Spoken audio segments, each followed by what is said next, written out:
Terima kasih pemirsa masih bersama kami di Halo Indonesia. Kementerian Kesehatan RI dan WHO dan juga BPOM sudah menyetujui vaksin Mpox dalam keadaan darurat. Dan di Indonesia, vaksin Mpox yang digunakan adalah Modified Vaccinia Ankara Bavarian Nordic atau MVA-BN.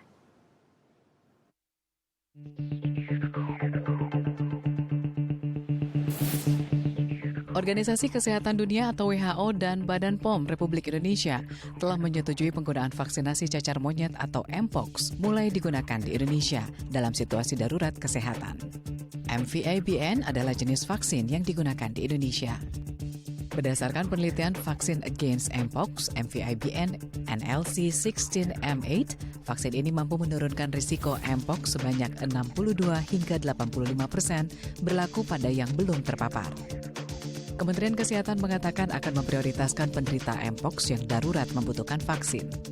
Namun bagi masyarakat yang ingin mendapatkannya secara mandiri akan dikenakan biaya.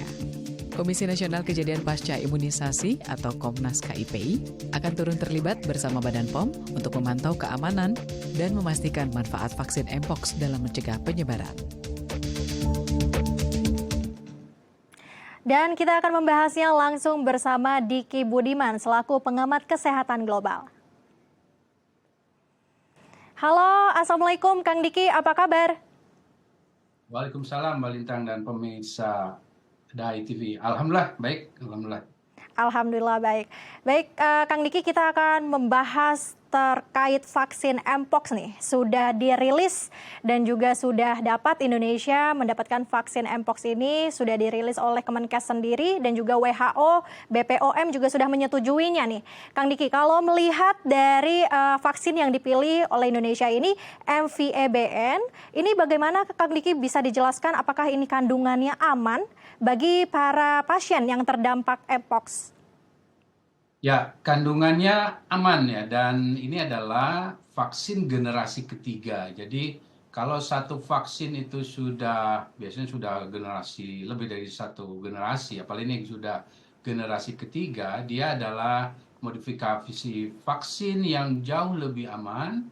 Walaupun kalau bicara efektivitasnya sebetulnya relatif sama, yaitu di kisaran 85% ya dalam mencegah infeksi, tapi dalam kaitan komplikasi, efek samping, ini jauh-jauh lebih ringan. Jadi, karena bedanya untuk yang MVA-BN ini, dia non-replikasi. Jadi kalau yang generasi pertama, vaksin cacar ataupun vaksin yang digunakan juga untuk Mpox, itu adalah vaksin yang replikasi. Jadi vaksinnya hidup, virusnya hidup dan bisa bereplikasi di dalam tubuh untuk meningkatkan imunitas. Memang yang terjadi ya biasanya efek sampingannya jauh lebih berat ya, apalagi pada orang-orang dengan memiliki masalah imunitas yang terganggu.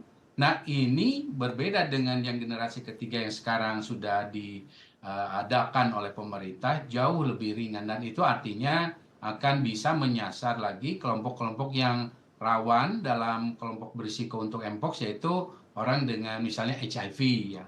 Orang dengan HIV ini kan punya gangguan imunitas. Jadi kalau diberikan vaksin yang generasi pertama umumnya repot sekali ya, ada banyak keluhan. Nah, untuk yang vaksin ini ya, secara teoritis, secara uji klinis jauh-jauh lebih ringan, Mbak Lintang. Baik, Kang Diki, lalu ini kan vaksin MVA-BN ini tadi sempat disebutkan oleh Kang Diki ini adalah generasi ketiga yang bersifat non-replacing dari vaksin turunan cacar lainnya ya, begitu Kang Diki. Lalu ini bagaimana probabilitasnya? Apakah juga ini efektif untuk menghapus atau mentiadakan si virus dari Mpox ini, Kang Diki? Ya, jadi dalam strategi untuk mengendalikan penyakit Mpox ini, sebagaimana strategi dulu waktu mengendalikan bahkan mengeliminasi cacar ya variola yang menjadi pandemi, itu strategi vaksinasi cincin adalah salah satu strategi kunci.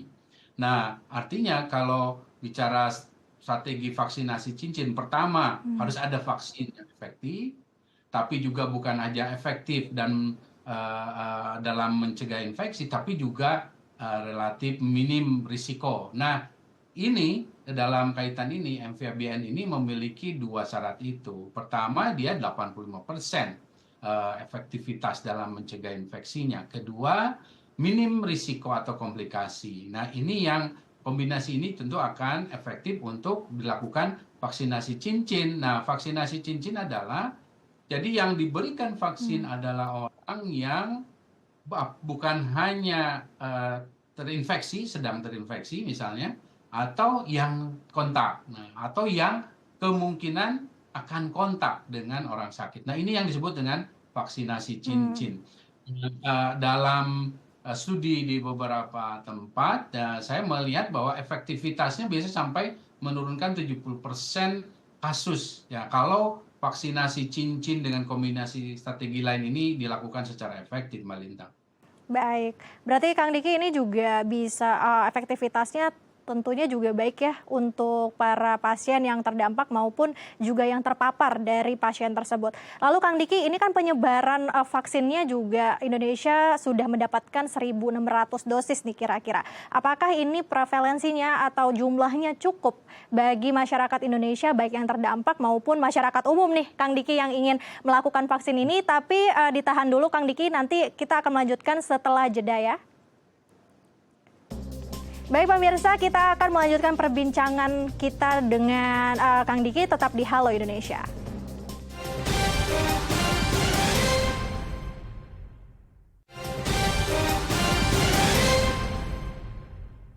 Terima kasih pemirsa, masih bersama kami di Halo Indonesia.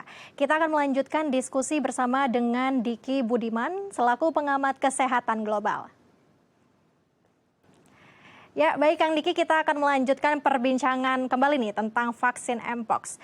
Dan di Indonesia sendiri ternyata sudah ada 1.600 dosis nih. Jumlahnya begitu lumayan banyak ya Kang Diki. Lalu apakah ini cukup untuk masyarakat yang terdampak maupun masyarakat umum yang sekiranya ingin mencegah dengan melakukan vaksin ini, Kang Diki? Sebetulnya kalau dari sisi jumlah dibandingkan dengan kelompok yang rawan atau yang berisiko tinggi, ini masih kurang ya, masih kurang. Karena sebagai gambaran, yang berisiko tinggi untuk terpapar Mpox ini adalah pertama tentu golongan yang disebut dengan lelaki suka lelaki. Nah, ini jumlahnya walaupun data statistik tidak ada yang cukup valid, tapi yang jelas ini besar ya, lebih dari 1.000. Lebih dari 2.000 lah ya, pasti atau bahkan lebih dari 5.000-an. Kemudian adalah kelompok yang membeli atau menjual seks ya. Kalaupun pembeli seks ini yang karena jumlahnya pasti besar sekali, setidaknya penjual seks ini yang juga harus diberikan proteksi. Nah, ini jumlahnya tentu juga akan sangat besar.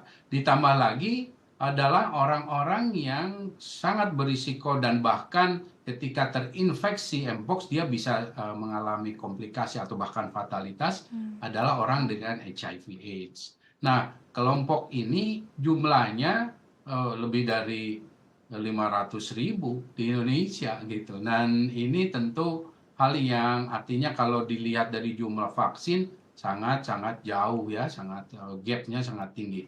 Namun tentu sebagai upaya ya kita apresiasi dari apa yang dilakukan pemerintah ini. Nah, oleh karena itu untuk mengurangi dampak dari gaps yang ada antara jumlah dari vaksin yang dibeli diadakan dengan kebutuhan ya yang ada saat ini, perlu ada strategi lain gitu Mbak Lintang dan penyimak ya, bahwa kita tidak bisa sekali lagi hanya mengandalkan vaksin. Makanya vaksinnya harus betul dilakukan dengan strategi vaksinasi cincin tadi yang sangat efektif. Artinya orang yang kontak, orang dalam ring pertama kontak ya, jadi testing tracingnya diperkuat. Selain tentu nanti isolasi karantina dan juga tentu adanya proteksi dalam artian seks yang aman dan sehat. Nah, ini yang tentu harus digencarkan juga dan penjangkauan. Baik Kang Diki, lalu dengan vaksin Mpox ini yang Indonesia MVABN ini, apakah ada efek samping sebelum dan sesudah bagi pasien yang terdampak maupun juga yang terpapar, Kang Diki? Jadi kalau bicara efek samping, sekali lagi umumnya hanya nyeri di tempat suntikan, ada kelelahan, ada sedikit pusing kepala ya. Tapi ini jauh-jauh lebih baik dibandingkan sekali lagi generasi pertama atau bahkan kedua. Dan untuk diketahui bahwa vaksin ini ya generasi ketiga ini amphibian ini bukan hanya efektif untuk yang kontak ya atau yang diperkirakan akan kontak tadi seperti tenaga kesehatan ya atau petugas yang melayani, tapi juga untuk yang sakit yang terpapar ya karena dia akan ketika diberikan misalnya dia belum pernah mendapatkan vaksin mpox sebelumnya, ya dia diberikan vaksin ini untuk mengurangi juga gejalanya, bahkan cenderung lebih cepat ya penyembuhannya. Nah ini yang tentu artinya bisa memberikan manfaat baik untuk yang sudah terpapar maupun yang belum dan masuk dalam kategori resiko tinggi. Tapi bukan untuk masyarakat umum ya Mbak Lintang ya, ini untuk yang masuk ke kategori tadi darurat atau yang kontak erat. Baik, berarti ini akan ada efek samping tapi tidak begitu fatal ya Pak Kang Diki ya. Terutama ini juga dikhususkan bagi para pasien yang darurat karena mungkin terdampak dan juga terpapar mpox. Baik Kang Diki, karena kita waktu terbatas, terima kasih atas informasinya mengenai vaksin mpox ini. Semoga juga pemirsa dapat teredukasi dengan adanya vaksin mpox ini. Terima kasih Kang Diki sudah bergabung dan berbincang bersama kami di Halo Indonesia. Sampai jumpa, salam sehat Kang Diki. Sehat. Baik pemirsa, usai jeda saya akan mengajak Anda melihat radio dengan penyiar lansia. Informasinya sesaat lagi, tetap di Halo Indonesia.